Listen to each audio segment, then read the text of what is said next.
What I want to say is that if I look at the possibilities for our economic cooperation and for growth and development in Kosovo, I'm very much convinced that this is one of the places in this region where the biggest potential for future growth, for innovation, and for cooperation with us is lying. And I think that Ambassador Rode already pointed out the impressive positioning of the German economy in your country, but also the impressive development of our cooperation, of our trade, of our investments in the last time. So I think you can see that Germany is economically and politically one of the most important, if not the most important partner for Kosovo, and we are here to stay and to develop this further because we believe in your country and the future and the possibilities which are laying here down in Kosovo for us together. What I also want to say, and this is very important for me, Germany is of course also engaged in all the region. So when you look to the Western Balkan 6, in almost every country, usually the foreign direct investment from Germany is the biggest, or it has the biggest impact on real economy, so to say. Especially, for example, in Serbia, sometimes the investment in numbers is bigger from China, but this doesn't mean that the good jobs are coming with Chinese investment. Usually the economic success and the value chain upgrading is coming with German investment. And I think it's very important for you to see that when I look into the region, I think that the potential which you have in Kosovo is extraordinary because of specific positioning you have as a society. You have a free society with a young population which is not willing to wait anymore, which wants to move. So I think that you can feel here a vibrant society which is always, when I talk to our business community, having very positive impact also on the conviction of our investors to come to Kosovo if the circumstances are right and if the political frames are put in the right way. So I think you can see that Germany is a real Kosovo-believing country, government, and economical sphere.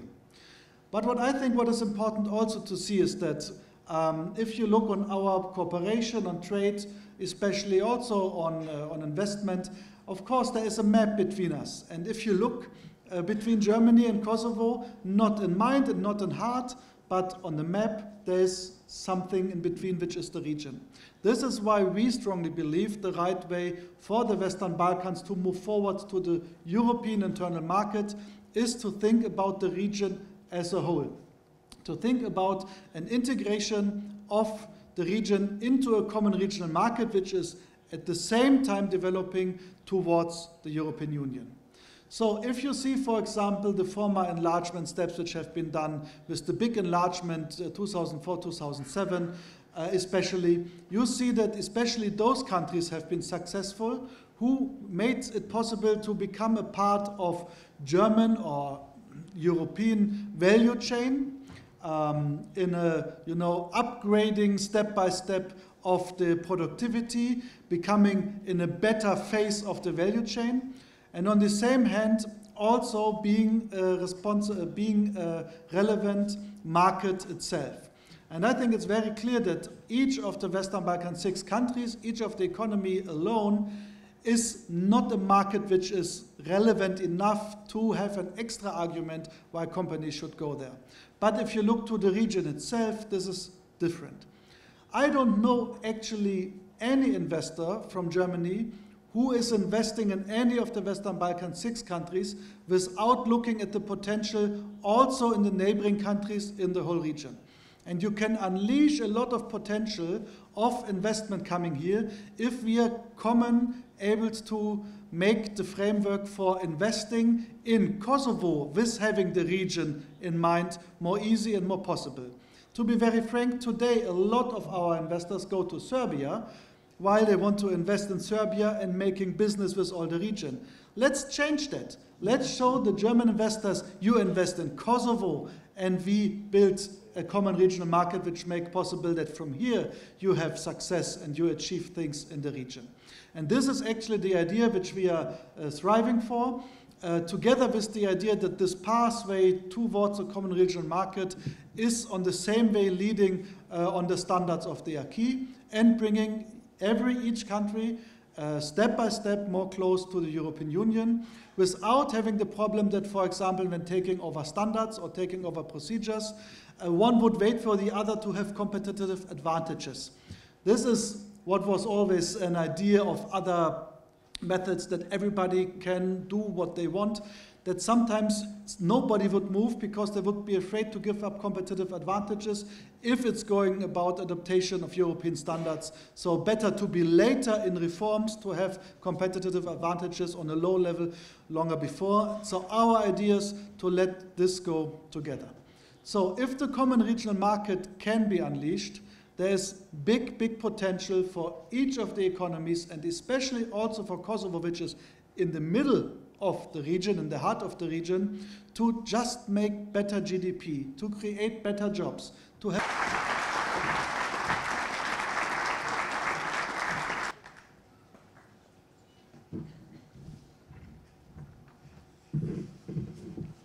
I will take at face value most of the things that Manuel said at the beginning. I will disagree slightly with his conclusion that Kosovo in 2 years might be ready technically for SEPA. Technically, we are ready for SEPA now. We still have to pass 3 laws at the parliament. So probably this will be done in less than 2 years.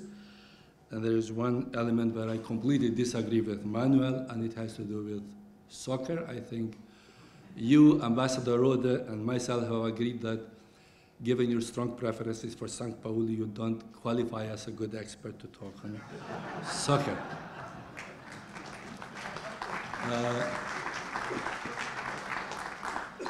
You split the German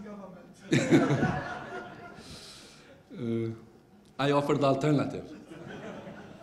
When discussing between St. Pauli and Hamburg, I think Bayern Munich is a much better choice. When the war in 1919 was over, we had no single bank in Kosovo, and our international partners had great difficulties to make sure that the money that they have to transfer for their military and civil presence in Kosovo makes it here. And it was difficult to convince a single investor to open a bank. And then we saw the first bank, micro-enterprise bank, being offered as a gift to the then Chancellor of Germany with a 1 million Deutschmark investment, if I'm not wrong. I say a gift because everybody assumed that there is no profit to make there. And this was 1999. Today, 25 years later, I think the assets of this bank are higher than 1 billion euros in only 25 years. And this story, I think, given the magnitude, can easily compare with stories of Elon Musk business or Mark Zuckerberg.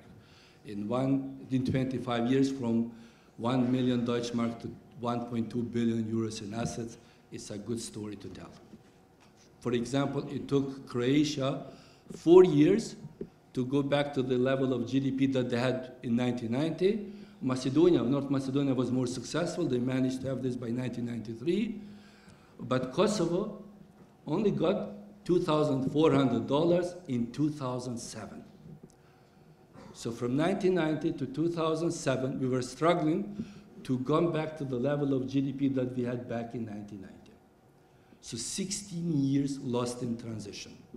The second story that I want to tell is the story of the last 4 years. In September 2020, the government of Kosovo was collecting, or did collect, 64 million euros from the corporate income tax. On 1st of October 2020, the level of collection on corporate income tax was 64 million.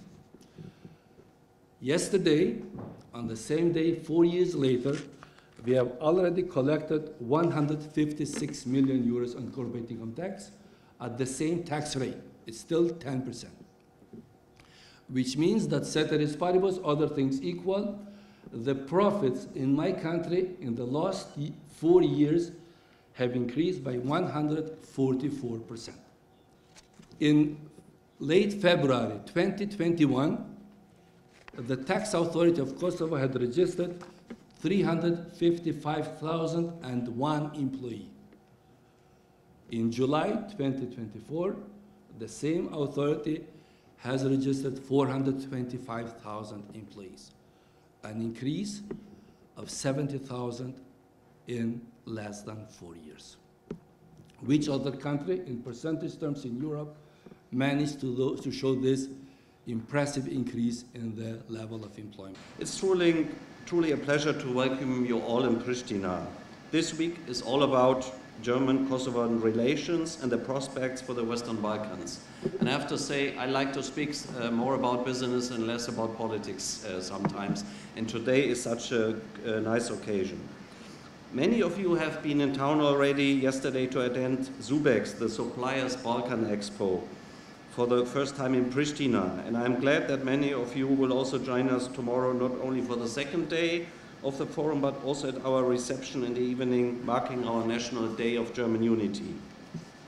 I would say this week is a perfect example of what we are trying to achieve together, and you can put it in one word: to connect. This forum presents an opportunity to get in contact, to deepen relations. It's a platform collaboration to attract investment and to drive growth. The Economic Forum brings together high-level representatives from politics and the economy, both from Germany and Kosovo together, to discuss challenges and opportunities in the context of geopolitical uncertainties.